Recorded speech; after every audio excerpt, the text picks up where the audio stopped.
Hello साथियों, आप सभी का स्वागत और अभिनंदन है 7-11 स्टडी यूट्यूब चैनल पर। और आप सभी को क्या आते हैं कि हमारे इस चैनल पर आपकी तैयारी मजबूत करने के लिए जो कि राजस्थान के जो एग्ज़ामिनेशन है उसमें राजस्थान जीके जो पूछी जाती है उसके पुराने प्रश्न पत्र यानी ओल्ड पेपर का सॉल्यूशन करवाया जाता है। इससे क्या आपकी तैयारी और बेहतर हो सके और आपकी तैयारी मजबूत हो सके। और मैं आपको बता सकता हूँ कि भाई मेरे चैनल से जो साथी जुड़े हैं, जो पुलिस कांस्टेबल की तैयारी कर रहे हो, एलडीसी की तैयारी कर रहे हो, आरएस की तैयारी कर रहे हो, है ना, जूनियर अकाउंटेंट की तैयारी कर रहे हो, लाइब्रेरियन की तैयारी कर रहे हो, और इसके अलावा छात्रावास की तैयारी कर रहे हो। इसके अलावा मैं बात कर लूँ तो वीडियो की तैयारी कर रहे हो, पटवार की तैयारी कर रहे हो, कोई भी आपका एग्ज़ाम है, जेईएन की तैयारी कर रहे हो आप, तो सारे एग्जामिनेशन में जो मैं क्लियर करवा रहा हूँ ये पेपर, इनमें से वापस से आपके सवाल पूछे जाते हैं और आप मेरे से जुड़ सकते हो। सारे जो कि एग्ज़ाम के जो सवाल है वो सारे अपन हल करेंगे, विस्तृत व्याख्या के साथ करेंगे, और इन्हीं पेपर से वापस क्वेश्चन रिपीट भी होते हैं या उनके इर्द गिर्द से सवाल एग्जाम में पूछे जाते हैं। तो चलो शुरू करते हैं पहले क्वेश्चन की ओर बढ़ते, ज़्यादा टाइम व्यर्थ न करते हुए सीधे ही अपन पहले क्वेश्चन पे आ जाते हैं। इससे पहले अगर आप नए हो तो हमारे चैनल को ज़रूर सब्सक्राइब कीजिएगा और हमें सपोर्ट करें। तो पहला क्वेश्चन आपके सामने देखो, बड़ा शानदार सवाल है, इसमें अक्सर बच्चों का कन्फ्यूज़न भी रहता है कि वंश भास्कर किस भाषा में लिखा गया है? डिंगल, संस्कृत, अभ्रंश, हाड़ौती। इसका जो राइट आंसर है देखो, ऑप्शन नंबर ए बिल्कुल इसका सही उत्तर माना। ठीक है, अब आपके दिमाग में आ रहा होगा कि वंश भास्कर जो है ये सूर्यमल मिश्रण की करती है, ये बूंदी के अंदर रहते थे, जहाँ हाड़ा शासक है तो हाड़ौती भाषा होना चाहिए। नहीं, ये गलत है, हाड़ौती भी नहीं। कि पिंगल काव्य कृति में होना चाहिए, पिंगल में भी नहीं। इसका जो सही उत्तर होगा डिंगल होगा। फाइनल आंसर की में भी डिंगल को ही माना है। ठीक है, अगर आपको डाउट हो तो मेरा जो टेलीग्राम चैनल है उसका लिंक मैं आपको डिस्क्रिप्शन में दे दूंगा, आंसर की और पेपर दोनों डाल दूंगा, तो आप उसका उत्तर देख सकते हो। तो इसका जो फाइनल आंसर है बिल्कुल नो डाउट डिंगल ही माना है। ठीक है, तो सूर्यमल मिश्रण की कुछ चर्चा कर लेते हैं अपन। देखो, सूर्यमल मिश्रण की मैं चर्चा कर लेता हूँ। तो इनका जो जन्म हुआ था ना 1872 में हुआ था। ठीक है, बूंदी के हरनागाम में हुआ था, ये आपको याद रखना। दूसरा, एक किन के दरबार में रहते थे? तो ये बूंदी के जो शासक थे राम सिंह सेकंड के दरबार में रहते थे भाई, राम सिंह के दरबार में ये रहते थे। ठीक है, इसके अलावा मैं इनकी रचनाओं की बात कर लेता हूँ, तो इनकी प्रमुख रचनाएं उनके बारे में अपन चर्चा कर लेते हैं। देखो, सबसे पहली जो रचना इनकी बाल्यकाल में ही लिख दी थी इन्होंने, राम रंजाट। ठीक है, सबसे पहली रचना कौन सी हो जाएगी? राम रंजाट। ठीक है, इसके अलावा मैं बात करूँ तो वीर सतसई, कौन सी हो जाएगी? वीर सतसई। इसके अलावा मैं बात करूँ तो वंश भास्कर। तीन रचनाएं होगी आपकी, कौन कौन सी? राम रंजाट, वीर सतसई और वंश भास्कर। इसके अलावा अन्य कृतियों की मैं बात कर लूँ तो एक आपकी हो जाएगी धातु रूपावली। क्या हो जाएगी भाई? धातु रूपावली। ठीक है, एक ही हो जाएगी धातु रूपावली। इसके अलावा मैं बात कर लूँ तो वल्लभ विलास, वल्लभ विलास। ठीक है, इसके अलावा मैं बात कर लूँ तो छंद मयूख। क्या हो जाएगी भाई? छंद मयूख। और आखिरी में बात कर लो तो सती रासो हो जाएगी। कौन सी हो जाएगी भाई? सती रासो। तो मैंने 7 कृतियाँ आपको सूर्यमल मिश्रण जी की बताई, कौन कौन सी है? सबसे पहले मैंने पहले पेज पे बताया था वंश भास्कर, वीर सतसई और अपनी राम रंजाट। उसके बाद मैंने आपको बताया धातु रूपावली, वल्लभ विलास, सती रासो और छंदमयूख। तो ये जो 7 कृतियाँ ना, ये सूर्यमल मिश्रण की सबसे पहली कृति कौन सी है? तो राम रंजाट है। सबसे पहली कृति कौन है? राम रंजाट। और वंश भास्कर के बारे में आपको बता देता हूँ। वंश भास्कर जो कृति है ये कृति है सूर्यमल मिश्रण के, जिसको पूर्ण जो किया था ना इनके दत्तक पुत्र मुरारीदास ने पूर्ण किया था। ये भी एग्जाम में सवाल पूछा हुआ है, तो ये भी आपको याद रखना कि जो पूर्ण जो किया था किसने किया था? मुरारीदास ने किया था। तो नेक्स्ट अगले क्वेश्चन की ओर बढ़ जाता है। अगला क्वेश्चन आपके सामने है, राजस्थान का सबसे बड़ा कृषि जलवायु प्रदेश है। तो राजस्थान का जो सबसे बड़ा कृषि जलवायु प्रदेश है वो कौन सा है, ये आपको बताना है। तो इसका जो आपका राइट आंसर हो जाएगा बिल्कुल ऑप्शन नंबर बी आपका बिल्कुल राइट आंसर हो जाएगा। कौन सा? ऑप्शन नंबर बी, उच्च शुष्क एवं आंशिक सिंचित प्रदेश। आपका ऑप्शन नंबर बी है जो बिल्कुल राइट आंसर हो जाएगा। सबसे बड़ा जो जलवायु प्रदेश है, और इसको अगर अपन अंग्रेजी के अल्फाबेट के और रोमन संख्या की बात करते हैं, फर्स्ट सी के नाम से जाना जाता है। किसके नाम से जाना जाता है भाई? फर्स्ट सी के नाम से। तो राजस्थान में सबसे बड़ा जो कृषि जलवायु प्रदेश है वो बी वाला है, उच्च शुष्क और आंशिक सिंचित प्रदेश, और इंग्लिश में बात करें तो फर्स्ट सी इसका नाम है। ठीक है, और राजस्थान को कुल कितने जलवायु प्रदेश में बांटा गया? तो कुल मैं बात कर लूँ तो कुल जो जलवायु प्रदेश में बांटा गया 10 जलवायु प्रदेश में बांटा गया। कितने में? 10 जलवायु प्रदेश में बांटा गया है। इसके अलावा मैं सबसे छोटे जलवायु प्रदेश की बात कर लूँ तो सबसे छोटा जो है आर्द्र दक्षिणी मैदान है। कौन सा है भाई? सबसे छोटा कृषि जलवायु प्रदेश कौन सा, ये आपको याद रखना, आर्द्र दक्षिणी मैदान, ठीक है, आर्द्र दक्षिणी मैदान, जिसे फोर्थ बी के नाम से जाना जाता है, सॉरी फोर्थ बी के नाम से जाना जाता है, ठीक है, ये भी आपको याद रखना है। तो ये क्लियर हो गया आपका। तो मैं आपको थोड़ा सा बता देता हूँ आज जलवायु प्रदेश के बारे में बता देता हूँ। जो फर्स्ट ए है उसका नाम क्या है, तो उसका नाम है पश्चिमी शुष्क मैदान। ये बाड़मेर और थोड़ा सा जोधपुर इसमें शामिल होता है, ठीक है। इसके अलावा मैं फर्स्ट बी की मैं बात कर लूँ तो उत्तर पश्चिम सिंचित मैदान, ठीक है। इसमें कौन कौन सा आ जाता है, हनुमानगढ़ आ जाता है, आपका गंगानगर आ जाता है, 2 जिले इसमें शामिल आते हैं।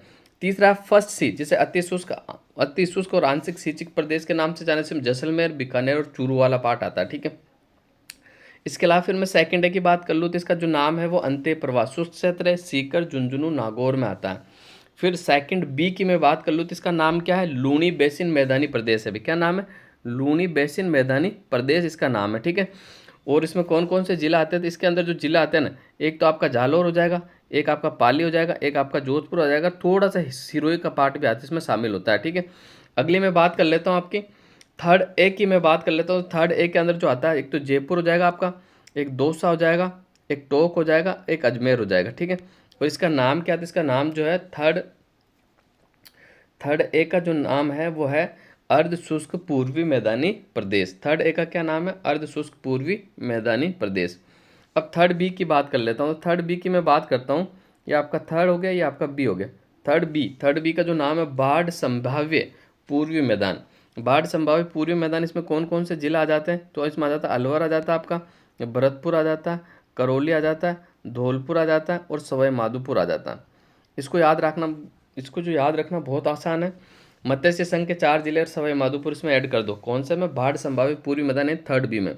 फोर्थ ए की मैं बात कर लेता हूँ। फोर्थ ए को किस नाम से जाना जाता है, तो फोर्थ ए को जो जाना जाता है वो किस नाम से जाना जाता है, फोर्थ ए को जाना जाता है उप आर्द्र दक्षिणी मैदान में। इसके अंदर 3 ही जिला आते हैं, एक तो आपका भीलवाड़ा हो जाएगा, एक आपका राजसमंद हो जाएगा, एक आपका चित्तौड़ हो जाएगा, क्लियर। इसके अलावा फोर्थ बी की बात कर लो तो फोर्थ बी जो है सबसे छोटा कृषि जलवायु प्रदेश है। इसके अंदर 4 जिला आते हैं, उदयपुर, डूंगरपुर, बांसवाड़ा, प्रतापगढ़। उदयपुर, डूंगरपुर, प्रतापगढ़ और बांसवाड़ा, ये आपको याद रखना। इसके अलावा सबसे आखिरी यानी फिफ्थ की मैं बात कर लूँ तो इसका नाम है आर्द्र दक्षिणी पूर्वी मैदान, ठीक है। कोटा, बूंदी, बारा, झालावाड़, यानी हाड़ौती वाला जो पार्ट है वो फिफ्थ में आता है, ठीक है। कोटा, बूंदी, बारा, झालावाड़, ठीक है।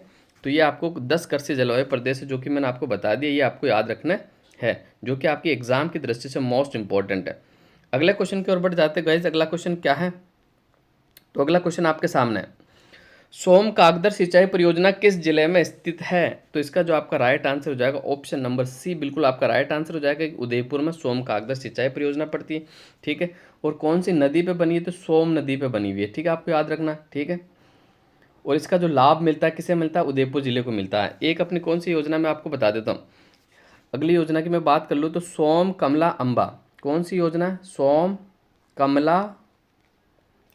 कमला और अम्बा, सोम कमला अम्बा परियोजना की मैं बात कर लेता हूँ। तो देखो, ये दक्षिणी राजस्थान की जनजाति जो बहुल बांगड़ क्षेत्र की समृद्धि के लिए सोम कमला अम्बा योजना का निर्माण किया गया है। वो इसमें सोम नदी और गोमती नदी जो कि कमला अम्बा गांव के समीप है, उदयपुर के सलुमपुर में बांध का निर्माण किया गया। और ये कहाँ पड़ती है, तो डूंगरपुर और उदयपुर के अनेक गाँवों में सिंचाई सुविधा उपलब्ध है, ठीक है। डूंगरपुर के और उदयपुर के, यानी जो सोम कमला अम्बा से जो लाभान्वित जिले, तो आपका डूंगरपुर हो जाएगा कि उदयपुर हो जाएगा।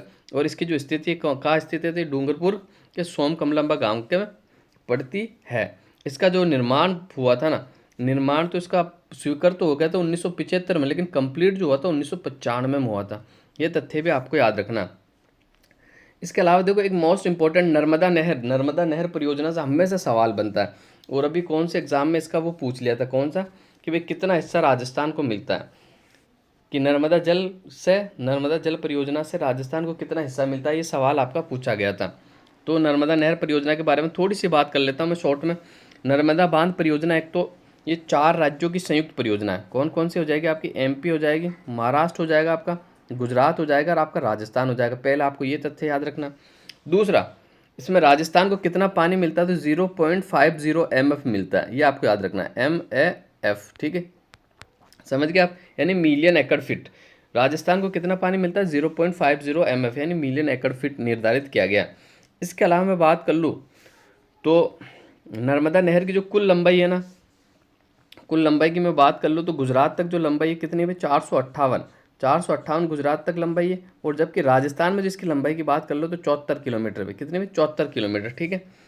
इसका जो पानी है राजस्थान को कब मिला था? तो मार्च 2008 से गुजरात के सरदार सरोवर बांध से छोड़े गए नर्मदा नदी के पानी राजस्थान में विधिवत रूप से जो नहर है सांचौर तहसील के सीलू गांव में सबसे पहले पानी की शुरुआत हुई थी। ये भी आपको याद रखना। सब पूर्णतः जो सिंचाई पद्धति पर आधारित और फुहारा पद्धति पर आधारित परियोजना राजस्थान की पहली जो परियोजना वो नर्मदा नहर परियोजना है। ये भी आपको याद रखना है, जो कि मोस्ट इंपॉर्टेंट तथ्य था जो मैं आपको बता चुका हूँ, ठीक है।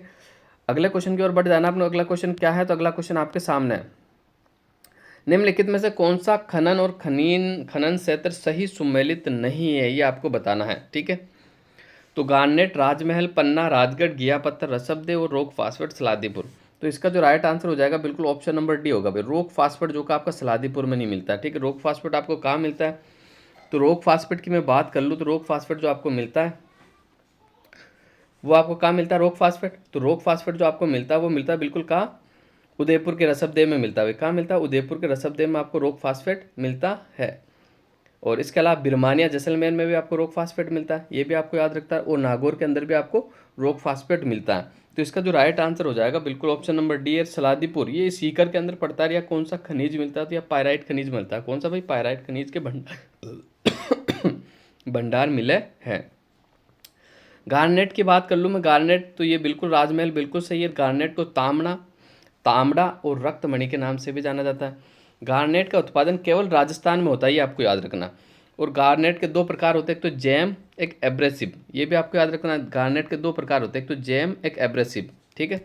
इसके अलावा टोंक का राजमहल हो गया। इसके अलावा टोंक का कल्याणपुरा और जनकपुरा, यहाँ भी गार्नेट मिलता है। भीलवाड़ा की बात कर लो तो भीलवाड़ा का कमलपुरा, दादिया और बलिया खेड़ा, यह भी आपको गार्नेट मिलता है। जबकि अजमेर की बात कर लेते हो सरवार और बरबारी में भी आपका गार्नेट मिलता है। अगली बात कर लेते हैं अपन, पन्ना की बात कर लेते हैं। तो मैं पन्ना की बात कर लेता हूँ। पन्ना जो कि राजगढ़ में भी मिलता है। आपको कहाँ मिलता है? राजगढ़ में, बिल्कुल सही है। राजगढ़ जो कि अजमेर के अंदर पड़ता है, ठीक है। और पन्ना को जो संस्कृत भाषा में मरकत कहते हैं, जबकि इंग्लिश में बात करें तो एमरोल्ड के नाम से जाना जाता है। स्थानीय भाषा में से कहते हैं भाई कौन सी? हरी अग्नि के नाम से जाना जाता है। इसका जो सर्वप्रथम पता चला था 1943 में पता चला था भाई, 1943 के अंदर सर्वप्रथम पता चला था, ठीक है। और उदयपुर के काला गुमान क्षेत्र में इसका पता चला था। उदयपुर के काले गुमान में भी आपको पन्ना मिलता है, ठीक है। और इसके अलावा मैं बात कर लूँ तो उदयपुर का पन्ना हो गया, और अजमेर का राजगढ़ हो गया, और कांकरोली के राजसमंद में भी आपको पन्ना मिलता है। इसके अलावा अगली बात और कर लेते हैं अपन, अजमेर के अंदर गुड़ास, राजगढ़ और बुबानी, यह भी आपका पन्ना मिलता है।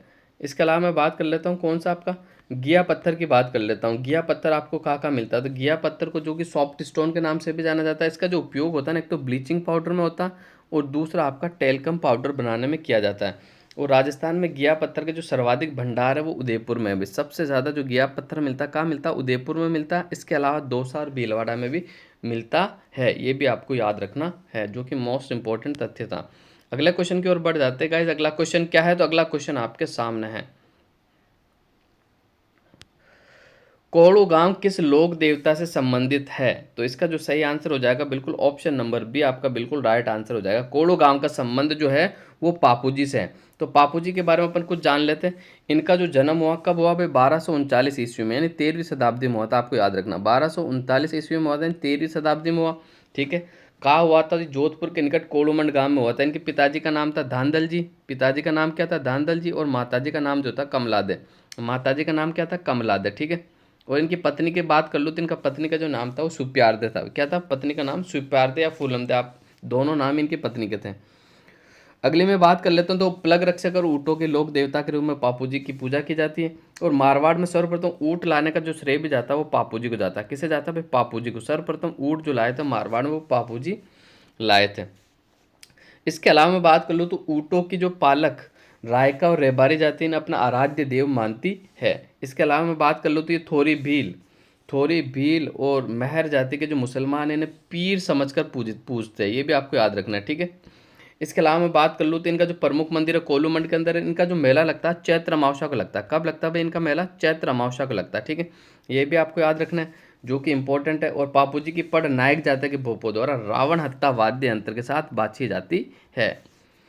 ठीक है, तो ये सारे तथ्य हैं जो कि आपको अपने नोट्स में ऐड करना है और फिर याद करना है। इसके अलावा कुछ और इंपॉर्टेंट मैं चीज़ें इनके बारे में बता ही देता हूँ आपको, जो मोस्ट इंपॉर्टेंट रहेगी आपके लिए। ठीक है, थाली नृत्य का जो संबंध है वो पापूजी से है। किससे भी? थाली नृत्य का जो संबंध है किससे? पापूजी से। ये भी आपको याद रखना। थाली नृत्य कौन सा नृत्य है? थाली नृत्य पापूजी का आराधना में। और शाकल नृत्य का संबंध भी पापूजी से है। इन्हें हाड़ फाड़ के देवता के नाम से भी जाना जाता है। अभी हाड़ फाड़ के देवता के नाम से भी जाना जाता है। एग्जाम में सवाल सीधा बनेगा, हाड़ फाड़ के लोक देवता कौन है? तो पापूजी। इसके अलावा मैं बात कर लूँ तो आसिया मोड़जी द्वारा जो लिखित है पापूजी प्रकाश, ये पापूजी की जीवनी की एक महत्वपूर्ण रचना है। ये भी आपको याद रखना है। इसके अलावा पापूजी के साथियों की बात कर लूँ तो मैं चांदोजी हो जाएगा, सावंत जी हो जाएगा, डेमा हो जाएगा, हरमल हो जाएगा। ठीक है, और सलजी सोलंकी हो जाएंगे। ये पापूजी के सहयोगी थे। तो ये सारे जो भी मैंने आपको बताए तथ्य सारे मोस्ट इंपॉर्टेंट एग्जाम में आने वाले हैं, एग्जाम में बनेंगे जरूर, अपने नोट्स में जरूर रीड करें। तो अगले क्वेश्चन की ओर बढ़ जाते हैं। अगला क्वेश्चन आपके सामने 56 का मैदान भाग है। तो 56 का जो मैदान भाग है वो किसका है? तो 56 का मैदान जो भाग है किसका है भाई? ये माही बेसिन का भाग है। किसका? माही बेसिन का भाग है। ऑप्शन नंबर ए आपका बिल्कुल राइट आंसर हो जाएगा। ठीक है, माही नदी की मैं बात कर लूँ तो देखो, माही नदी जो है ये पश्चिम भारत की एक प्रमुख नदी है, जो राजस्थान में बारहमासी नदी मानी जाती है। बारहमासी नदी उसे कहते हैं जो 12 महीने बहती है। और बरसाती नदी उसे कहा जाता है जो केवल बरसात में बहती है।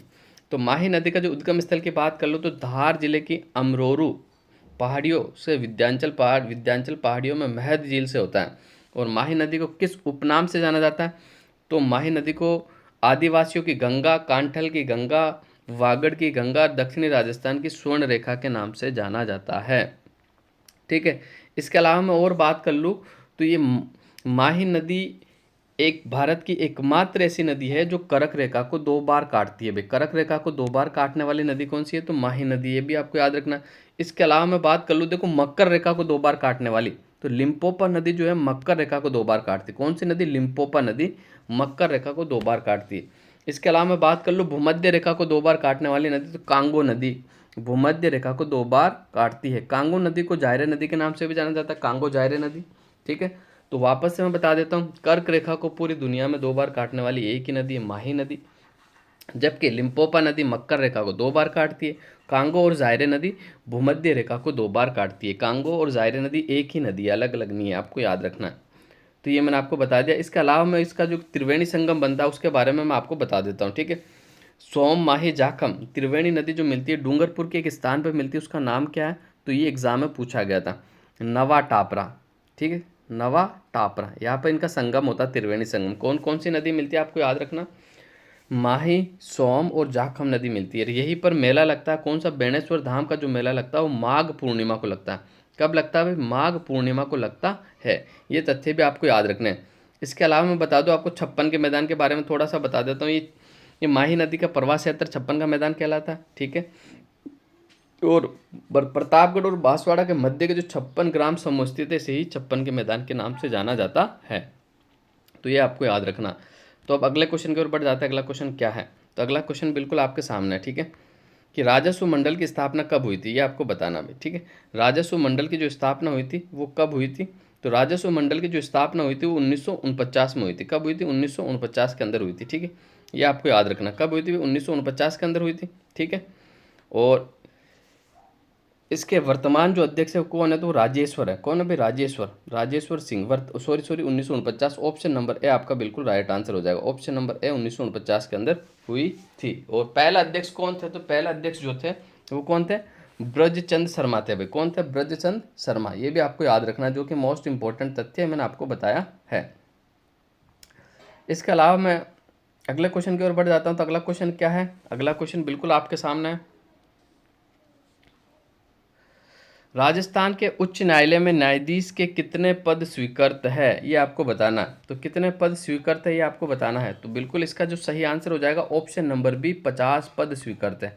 कितने पद स्वीकृत है? तो 50 पद स्वीकृत है, आपको याद रखना है।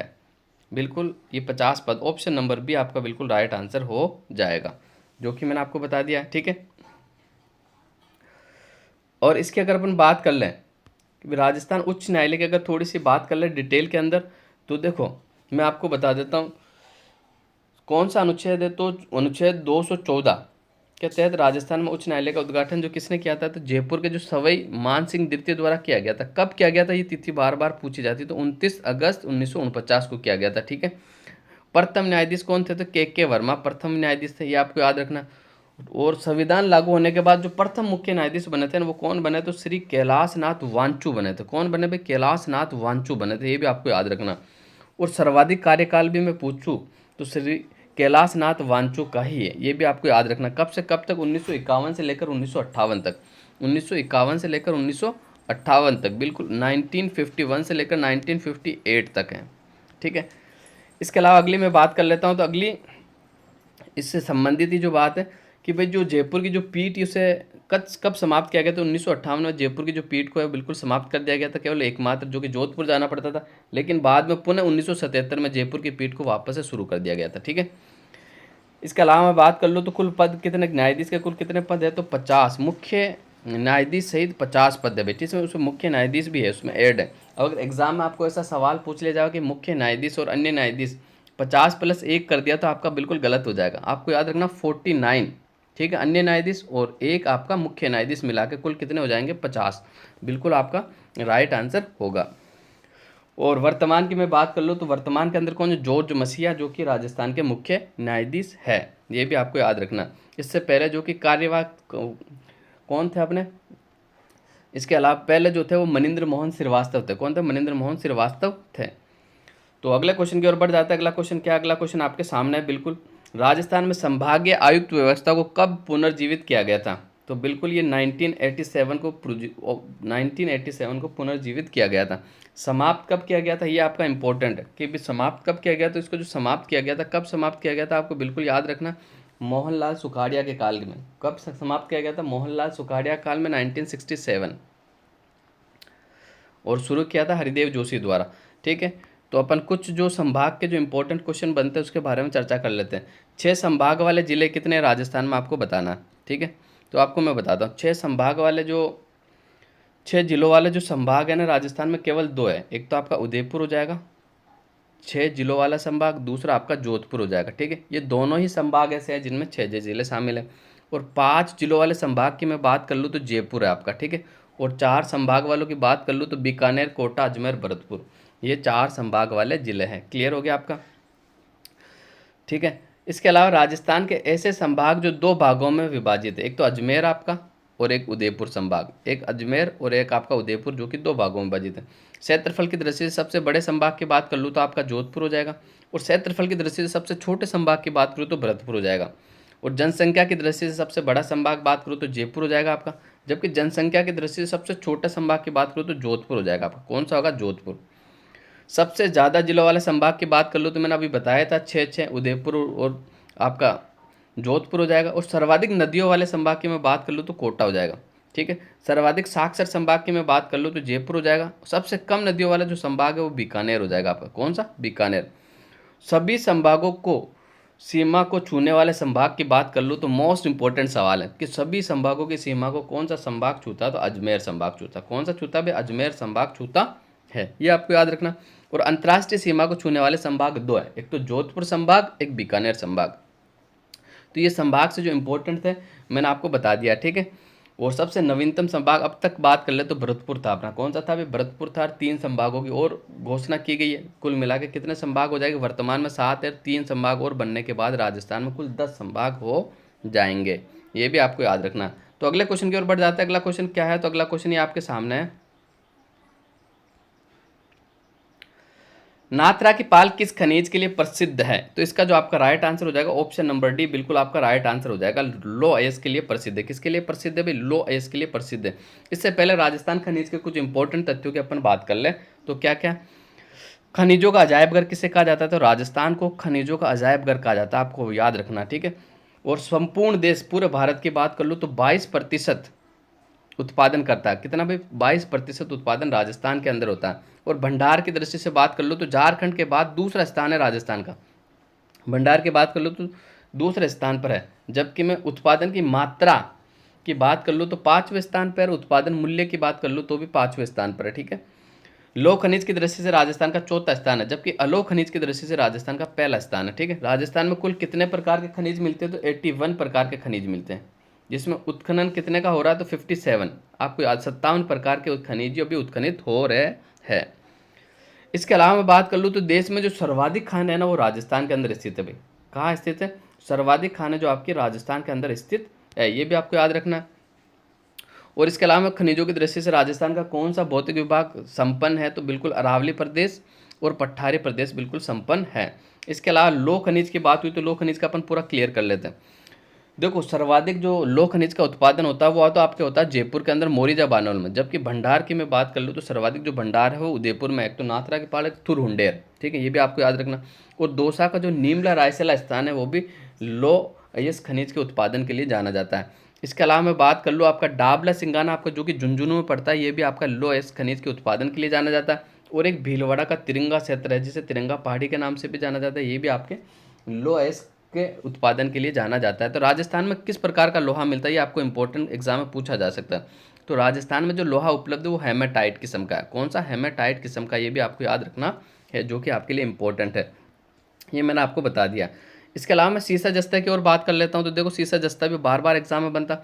सीसा जस्ता के प्रमुख खानों की बात कर लो तो सबसे पहला कायड खान अजमेर हो जाएगा आपका, सिंदेश्वर खुर्द खान जो कि राजसमंद में पड़ती है आपकी, और गुड़ा किशोरी दास जो कि अलवर में पड़ता है। कहाँ पड़ता है? अलवर में पड़ता है। इसके अलावा जावर माइंस आप जानते होंगे उदयपुर में पड़ती, राजपुर दरुबा आपके राजसमंद में पड़ता है, रामपुरा आगोचा भीलवाड़ा में पड़ता है, चौथ का बरवाड़ा सवाई माधोपुर में पड़ता है। कहाँ पड़ता है? सवाई माधोपुर में। या इन सब जगह सीसा जस्ता आपका निकलता है। तो अगले क्वेश्चन की ओर बढ़ जाता है। अगला क्वेश्चन क्या है? अगला क्वेश्चन आपके सामने, निम्नलिखित में से कौन सी पर्वत चोटी सिरोही जिले में अवस्थित नहीं है, ये आपको बताना है। तो कौन सी चोटी है जो कि सिरोही में स्थित नहीं है? अचलगढ़ आपका सिरोही में, बिल्कुल अचलगढ़ जो चोटी पड़ती है आपकी बिल्कुल सिरोही में पड़ती है। ठीक है, और देलवाड़ा आपकी सिरोही में पड़ती है, शेर आपकी सिरोही में पड़ती है। तो आपका जो सही आंसर हो जाए कमलनाथ। सर ये कहाँ पड़ती है? सिरोही में नहीं है, तो ये सर उदयपुर में पड़ती है। कहाँ पड़ती है? उदयपुर में। ठीक है, शहर की बात कर ले तो शहर की कुल ऊंचाई ऊंचाई कितनी है? तो 1597 मीटर ऊंची है। ठीक है, ये आपको याद रखना। देलवाड़ा की मैं बात कर लूँ तो 1442 मीटर ऊंची है। अचलगढ़ की मैं बात कर लूँ तो 1380 मीटर ऊंची है। कितनी? 1380। और कमलनाथ की मैं बात करूँ तो 1001 मीटर ऊंची है। कितनी भाई? 1001 मीटर ऊंची है। इसके अलावा एक जेराज चोटी है जो कि आपने पहले कभी नहीं सुना होगा। सर ये कहाँ पड़ती है? तो जेराज चोटी आपकी सिरोही में पड़ती है, और इसकी जो ऊंचाई है ना 1090 है, ये आपको याद रखना। एक धोनिया चोटी, ये भी आपने कभी नहीं सुना होगा। धोनिया चोटी आपकी उदयपुर में पड़ती है, और इसकी जो ऊंचाई है 1183 मीटर ऊंची है। कितनी भाई? 1183 मीटर ऊंची है। ठीक है, तो ये इंपॉर्टेंट चोटियाँ थी। इसके अलावा राजस्थान की सबसे ऊंची चोटी मैं बता दूं गुरु शिखर, जो कि कहाँ पड़ती है? माउंट आबू में पड़ती है। ये आपको याद है कितनी ऊंचाई है? तो 1722 मीटर ऊंची है, और गुरु दत्तात्रेय की तपोभूमि है, ये भी आपको याद रखना है। राजस्थान में ऑक्सीजोन पार्क कहाँ स्थित है? तो इसका आपका जो राइट आंसर हो जाएगा ऑप्शन नंबर डी, बिल्कुल राइट आंसर हो जाएगा। कहाँ पड़ता है? कोटा में पड़ता है। कहाँ पड़ता है? कोटा के अंदर पड़ता है। ऑप्शन नंबर डी आपका बिल्कुल राइट है। कहाँ विकसित किया जा रहा है? तो कोटा के अंदर। इसके अलावा राजस्थान के कुछ अन्य पार्कों की भी बात कर ले कि भाई राजस्थान का प्रथम डेजर्ट पार्क का है, तो ये जयपुर के किशन बाग में है। जयपुर के किशन बाग के अंदर राजस्थान का प्रथम डेजर्ट पार्क है, ये आपको याद रखना। फिनटेक पार्क की बात कर लूँ तो जयपुर में पड़ता है आपका। ठीक है, इसके अलावा मैं राजस्थान के प्रथम बर्ड पार्क की बात कर लूँ तो गुलाब बाग उदयपुर में पड़ता है। कहाँ पड़ता है भाई? गुलाब बाग उदयपुर में पड़ता है। राजस्थान के पहले मेगा फूड पार्क की बात कर लो तो रूपनगढ़ अजमेर में पड़ता है। कहाँ पड़ता है? रूपनगढ़ अजमेर में पड़ता है। और राजस्थान के प्रथम मिनी फूड पार्क की बात कर लो तो बांद्रा बाड़मेर। कहाँ पड़ता है भाई? बांद्रा बाड़मेर में पड़ता है, ये भी आपको याद रखना। इसके अलावा मैं बात कर लूँ तो राजस्थान का पहला मिनी एग्रो पार्क का है तो चैनपुरा निवाई टोक में पड़ता है। चैनपुरा निवाई टोक में। राजस्थान का पहला संविधान पार्क आपका राजभवन जयपुर में हो जाएगा। ठीक है, इसके अलावा चमड़ा पार्क की बात कर लूँ तो ये मानपुरा माचेड़ी जयपुर में पड़ता है। मानपुरा माचेड़ी जयपुर में पड़ता है। ठीक है, इसके अलावा मैं मसाले पार्क की बात कर लूँ तो मथानिया जोधपुर में पड़ता है। एक मसाला पार्क आपका कोटा में पड़ता है। कोरियाई पार्क की बात कर लूँ तो निमराना अलवर में पड़ता है। कहाँ पड़ता है? निमराना अलवर में पड़ता है। इसके अलावा जापानी पार्क भी आपका निमराना अलवर में पड़ता है। इसके अलावा मैं बात कर लूँ पुष्प पार्क तो खुसखेड़ा अलवर में पड़ता है। होजरी पार्क जो आपकी चौंपेंकी और भिवाड़ी अलवर में पड़ता है। ठीक है, ये भी आपको याद रखना है, जो कि इंपॉर्टेंट पार्क मैंने आपको बता दिए। नेक्स्ट अगले क्वेश्चन की ओर बढ़ जाते हैं। अगला क्वेश्चन क्या है? लोक नाट्यकार नानूराम किस ख्याल के मुख्य प्रवर्तक है, ये आपको बताना है। ठीक है,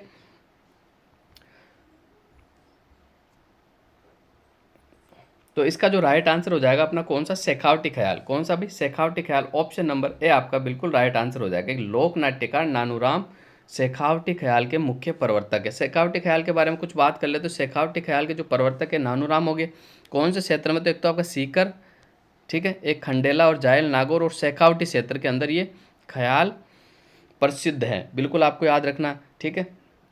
इसके अलावा इसके अंदर गायन, वादन और नर्तन तीनों का संप्रेषण होता है, बिल्कुल ठीक है। हीर रांझा, ढोला मरवन, आला उदल, भरतरी लोक प्रिय ख्याल है, ठीक है। शेखावटी ख्याल की लोकप्रिय ख्याल कौन कौन सी है मैंने आपको बता दिया, हीर रांझा, ढोला मरवन, आला उदल, भरतरी, ठीक है। तो ये शेखावटी ख्याल है। शेखावटी ख्याल को कभी चिड़ावा ख्याल के नाम से भी जाना जाता है, तो चिड़ावा ख्याल भी आ जाओ तो आपको नानू राम पे ही जाना है। इसके अलावा मैं बात कर लेता हूँ कौन सी, तो इसके अलावा देखो राजस्थान में एक ख्याल पूछी जाती है, तुर्रा कलंगी ख्याल। तो तुर्रा कलंगी ख्याल के जो प्रवर्तक है, एक तो शाह अली जो कि शक्ति के उपासक थे, तूकनगिर जो कि शिव के उपासक थे। कहाँ की प्रचलित है, तो निम्बाड़ा, गोसुंडी, चित्तौड़ और नीमच एमपी की प्रसिद्ध है। वापस से बता रहा हूँ, निम्बाड़ा और गोसुंडी चित्तौड़ की और नीमच एमपी की प्रसिद्ध है, ठीक है। और इसमें मंच की जो सजावट होती है बड़ी शानदार होती है। कौन सा वाद्य यंत्र होता है इसमें, चंग वाद्य यंत्र उपयोग में लिया जाता है, ठीक है। और इसका एक जो प्रमुख जो ख्याल होती कौन कौन सी होती है, एक तो राजा हरिश्चंद्र होती है, एक रुक्मणी मंगल होती है। राजा हरिश्चंद्र, रुक्मणी मंगल, राजा मोरध्वज और ऊखा चरित्र और इंद्र सभा, ये तुर्रा कलंगी ख्याल है, ये भी आपको याद रखना। इसमें स्त्री पात्रों की जो भूमिका निभाते हैं वो भी बिल्कुल पुरुष ही निभाते हैं, ये पुरुष प्रधान ख्याल है, आपको याद रखना जी। स्त्रियों की जो भूमिका वो भी पुरुष ही निभाते हैं। इसके अलावा मैं बात कर लूँ अली बख्शी ख्याल। अली बख्शी ख्याल के जो प्रवर्तक है वो राजा अली बख्श है, और ये कहाँ की प्रसिद्ध है, तो मुंडावर अलवर की प्रसिद्ध है। कहाँ, मुंडावर अलवर की। अली बख्श को अलवर का रसखान भी कहा जाता है, ये भी मोस्ट इंपॉर्टेंट, बिल्कुल आप याद रख सकते हो। इसके अलावा मैं बात कर लूँ कुचामनी ख्याल, जो कि बार बार एग्जाम में पूछी जाती है। कुचामनी ख्याल के प्रवर्तक लच्छी राम है, ठीक है। कहाँ की जाती है, नागौर और उसके निकटवर्ती क्षेत्र के आसपास की जाती है, और ओपेरा शैली में की जाती है। मोस्ट इंपॉर्टेंट तथ्य, ओपेरा शैली के अंदर की जाती है। और इसके अंदर जो वाद्य यंत्र होते हैं, एक तो ढोल होता है, एक शहनाई होता है, एक सारंगी का प्रयोग में लिया जाता है, ये भी आपको याद रखना। एक आपकी होती है हेला ख्याल। हेला ख्याल के जो प्रवर्तक है वो शायर हेला रे, लालसोट, दौसा, करौली से माधोपुर की प्रसिद्ध है। इसमें लंबी टेर देना हेला ख्याल जो है गणगौर के पर्व के पश्चात किया जाता है। इसमें वाद्य यंत्र जो होता है नौबत होता है, ये इंपॉर्टेंट आपके लिए। हेला ख्याल से जो संबंधित वाद्य यंत्र वो कौन सा है, तो नौबत है। अगले क्वेश्चन की ओर बढ़ जाता है। अगला क्वेश्चन क्या है, तो अगला क्वेश्चन ये आपके सामने है,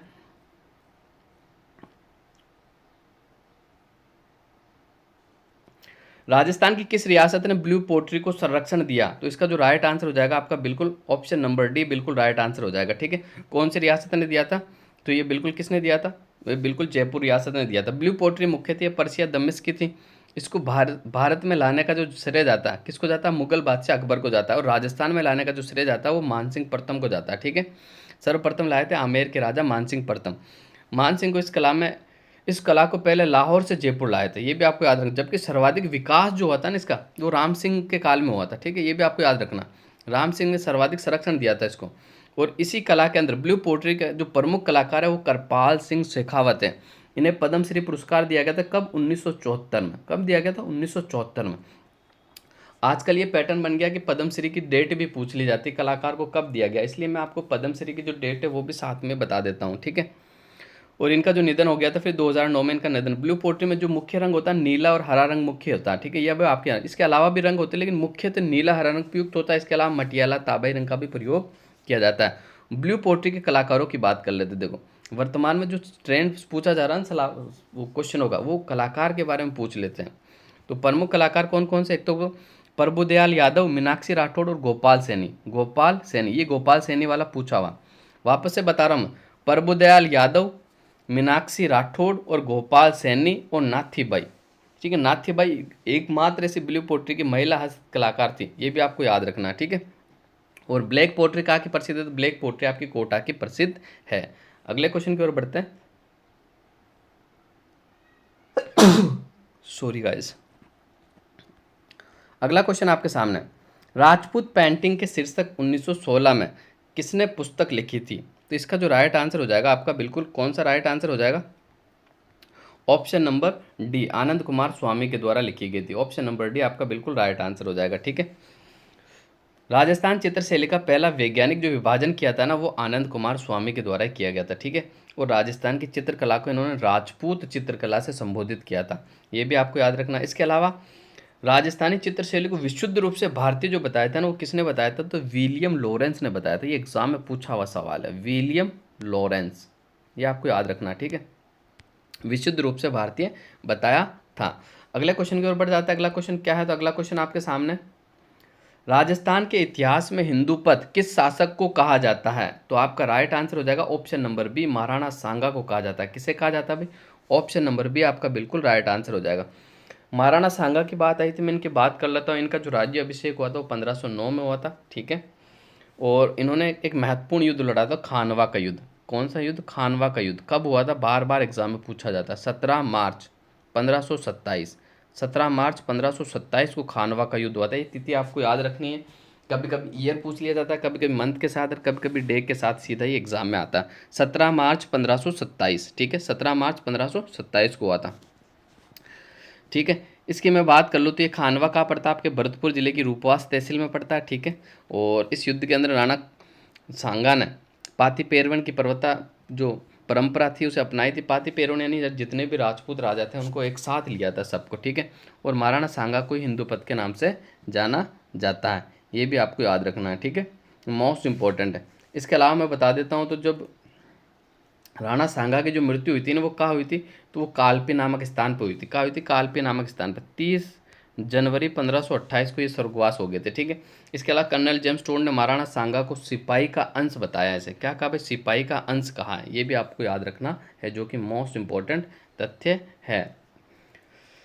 तो अगले क्वेश्चन की ओर बढ़ जाते हैं अपना। अगला क्वेश्चन क्या है? अगला क्वेश्चन आपके सामने है, अलवर क्षेत्र की लोक देवी के रूप में किसे मान्यता प्राप्त है? सुगाली माता, संचयाई माता, जिल्लानी माता और लटियाल माता। तो ऑप्शन नंबर डी आपका बिल्कुल राइट आंसर हो जाएगा, डी, जिल्लानी माता को अलवर क्षेत्र की लोक देवी के रूप में मान्यता प्राप्त है। अगले क्वेश्चन की ओर बढ़ जाता है। अगला क्वेश्चन क्या है? तो अगला क्वेश्चन आपके सामने है ये,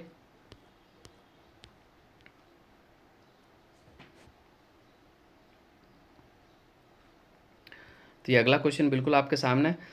बीकानेर के शासक राय सिंह का शासनकाल था, ये आपको बताना है। तो बीकानेर के जो शासक राय सिंह है, तो इनका जो शासनकाल था वो कौन सा शासनकाल था? तो बिल्कुल ऑप्शन नंबर सी, 1574 से 1612, ठीक है। इनका जो रूलिंग पीरियड आपसे पूछा गया 1574 से 1574 से 1612 तक था। अगले क्वेश्चन की ओर बढ़ जाता है। अगला क्वेश्चन क्या है? चंद्राकार बालू का स्तूपों को कहा जाता है। तो चंद्राकार बालू का स्तूपों को जो कहा जाता है, उसका जो राइट आंसर हो जाएगा वो बिल्कुल बरखान कहा जाता है। चंद्राकार बालू का स्तूप को क्या कहा जाता है? बरखान के नाम से जाना जाता है। तो बालू का स्तूप की आज मैं बात कर ही लेता हूँ। बालू का स्तूप से सवाल बार बार बनते ही आपके एग्जाम के अंदर, मोस्ट इंपॉर्टेंट है, बार बार सवाल आता है। तो बालू का स्तूपों की मैं बात कर लेता हूँ। बालू का स्तूपों का जो सर्वप्रथम वर्गीकरण किया था ना, वो किसने किया था? तो वो अपने वैग्नोल्ड महोदय ने किया था। किसने किया था? वैग्नोल्ड महोदय ने किया था, ठीक है। 1933 के अंदर किया था। देखो मोस्ट इंपॉर्टेंट तथ्य मैं आपको बता रहा हूँ, कोई आपको नहीं बताएगा ये तथ्य।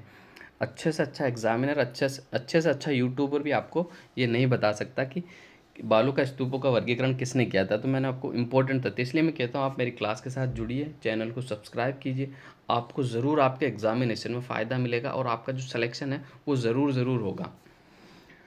तो बालू का स्तूप का जो सर्वप्रथम वर्गीकरण 1933 में वैग्नोल्ड ने किया था, ठीक है। कितने प्रकार के बताए थे? उन्होंने केवल 2 प्रकार का, एक तो बरखान बताया था और एक सीप बताया था। एक बरखान, एक सीप, ठीक है।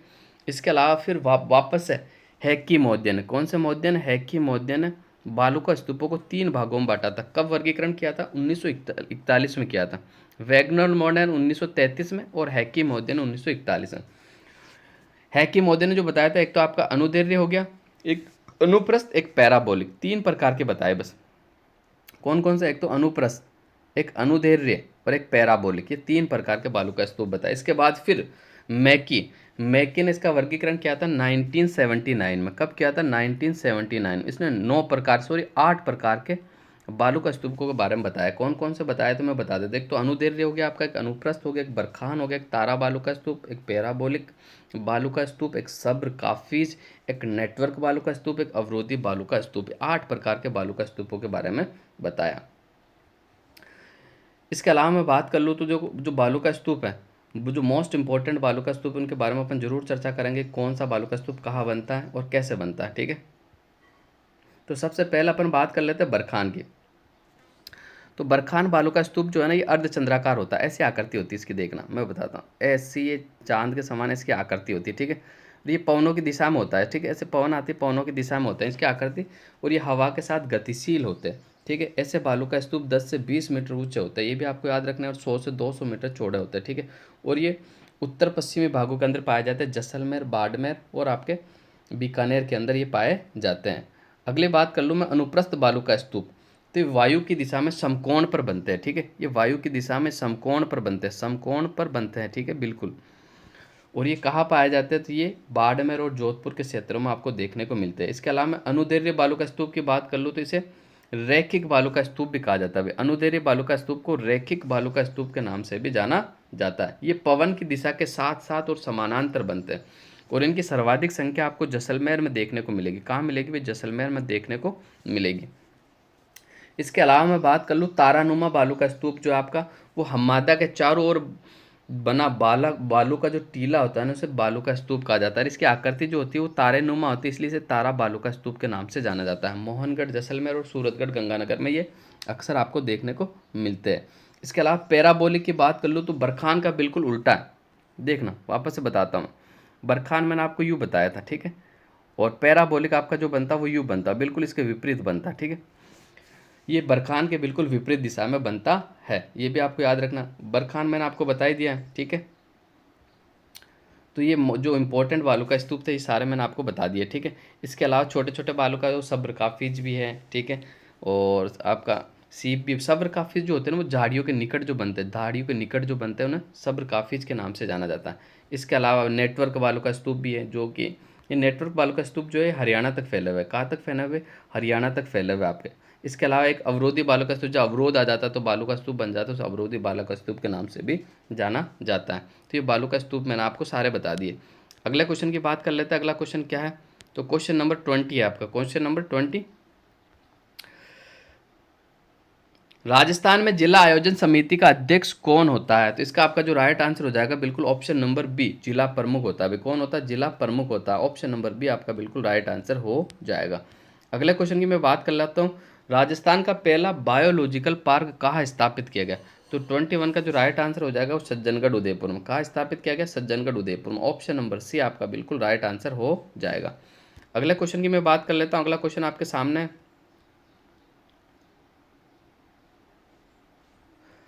राजस्थान की किस नदी को रुंडित नदी कहा जाता है, तो राजस्थान की कौन सी नदी को रुंडित नदी के नाम से जाना जाता है, ऑप्शन नंबर सी बाणगंगा नदी को रुंडित नदी के नाम से जाना जाता है। इसे ताला नदी भी कहा जाता है, इसे अर्जुन की गंगा भी कहा जाता है। इसे क्या कहा जाता है, अर्जुन की गंगा के नाम से भी जाना जाता है। और ये कहाँ से निकलती है, तो ये जो नदी निकलती है ना, ये अपनी नदी कहाँ से निकलती है, बिल्कुल जो नदी निकलती है अपनी, ये बैराट की पहाड़ियों से निकलती है। कहाँ से निकलती है, बैराट की पहाड़ियों से निकलती है। इसके अलावा ये कभी कभी जब तेज बारिश आती है ना तो हरियाणा तक पहुंच जाती है। कहाँ तक पहुंच जाती है, हरियाणा तक पहुंच जाती है।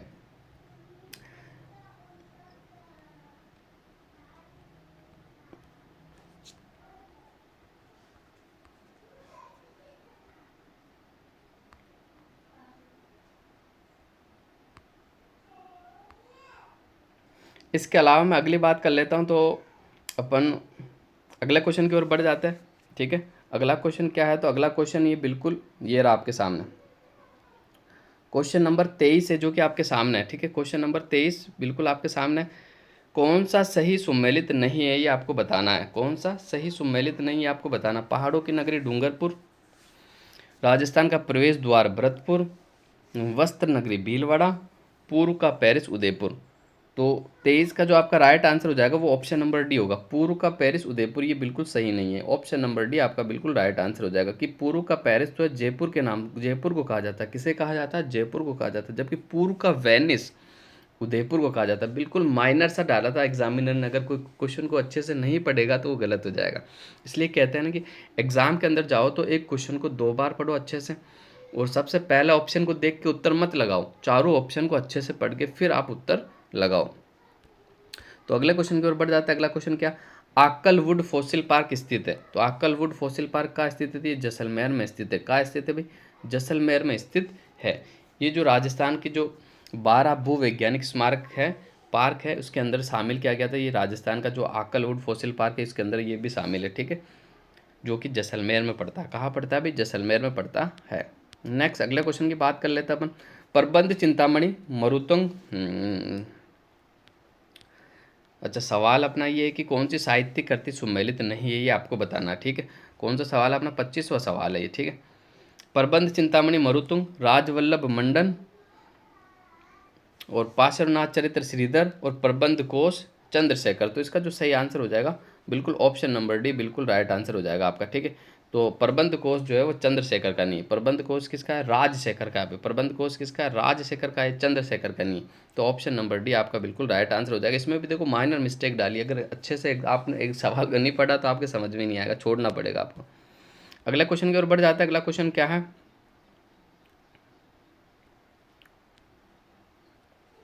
कोकिल देव ने आमेर को कच्छावा राजवंश कब बनाया था, ठीक है। तो कोकिल देव ने आमेर को कच्छावा राजवंश जो बनाया था वो कब बनाया था, ये आपको बताना। कब बनाया था? 26 का बी नंबर 1207 ईस्वी में, 1207 ईस्वी में बनाया था। कब बनाया था? 1207 ईस्वी में बनाया था। ऑप्शन नंबर बी आपका बिल्कुल राइट आंसर हो जाएगा। सूफी संत मीठे साहब की दरगाह निम्न में से किस दुर्ग में स्थित है? तो 27 का जो आपका राइट आंसर हो जाएगा गागरोन में स्थित है। कहाँ स्थित है भाई? गागरोन में स्थित है, ठीक है। गागरोन का निर्माण किसने करवाया था? तो डोड परमार शासक बीजल देव द्वारा करवाया गया था। ये जलदुर्ग की श्रेणी में आता है। यह एक बुलंद दरवाजा जो कि औरंगजेब द्वारा लगवाया गया था। किसके द्वारा लगवाया गया था? औरंगजेब के द्वारा लगवाया गया था, ठीक है। ये तथ्य भी आपको याद रखना है। अगले क्वेश्चन की ओर बढ़ जाते हैं। तो अगला क्वेश्चन आपके सामने है। राजस्थान में केशव राय पाटन में स्थित प्रसिद्ध हिंदू केशव मंदिर किस भगवान को समर्पित है? तो बहुत शानदार सवाल है। इसका जो सही आंसर हो जाएगा भगवान विष्णु को समर्पित है। किसे समर्पित है भाई? भगवान विष्णु को समर्पित है। राजस्थान में केशव राय पाटन में स्थित प्रसिद्ध हिंदू केशव मंदिर भगवान विष्णु को समर्पित है। अगले क्वेश्चन की ओर बढ़ जाता है। अगला क्वेश्चन क्या है? चित्रकार अली रजा, हामिद रुकनुद्दीन, रामलाल और इसके अलावा एक और है मुन्ना लाल, कौन सी चित्रकला शैली से संबंधित है? तो आपका जो राइट आंसर हो जाएगा ऑप्शन नंबर ए बीकानेर चित्र शैली से संबंधित है। कौन सी शैली से? बीकानेर से, ठीक है। रामलाल और मुन्ना लाल, ठीक है। ये भी बीकानेर शैली का चित्रकार है। ये भी तथ्य आपको याद रखना है, ठीक है, जो कि मोस्ट इंपॉर्टेंट है आपके लिए। तो अगले क्वेश्चन की ओर बढ़ जाता है। अगला क्वेश्चन क्या है? तो अगला क्वेश्चन आपके सामने है।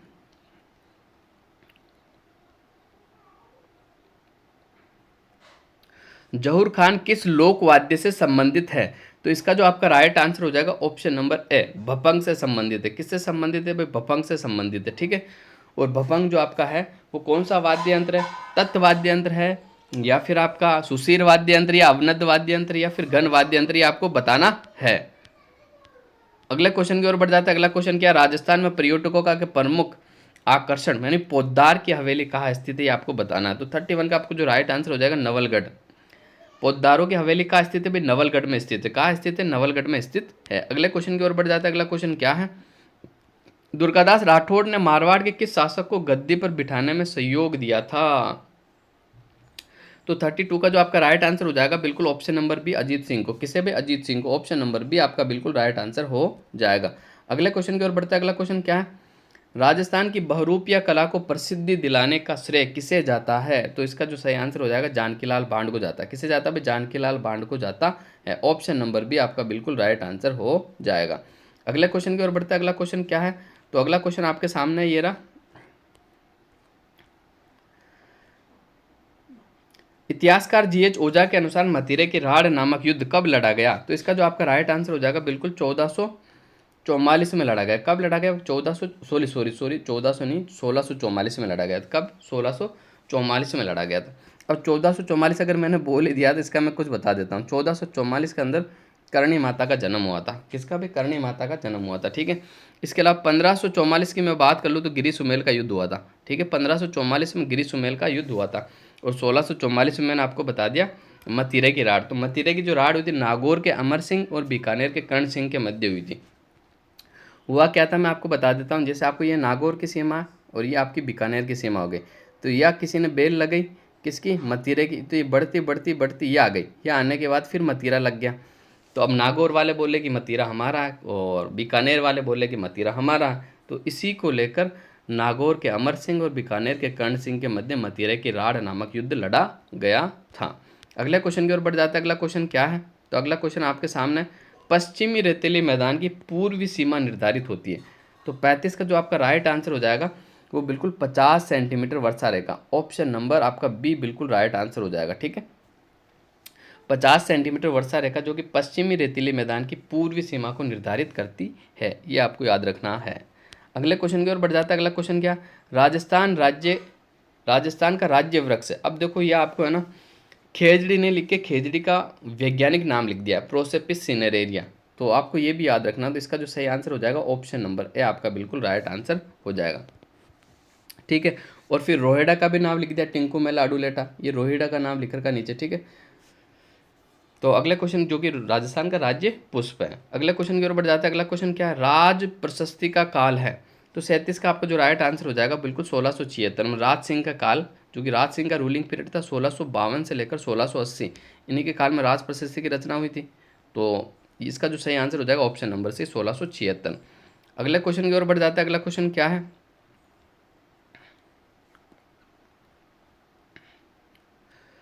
Question number 38,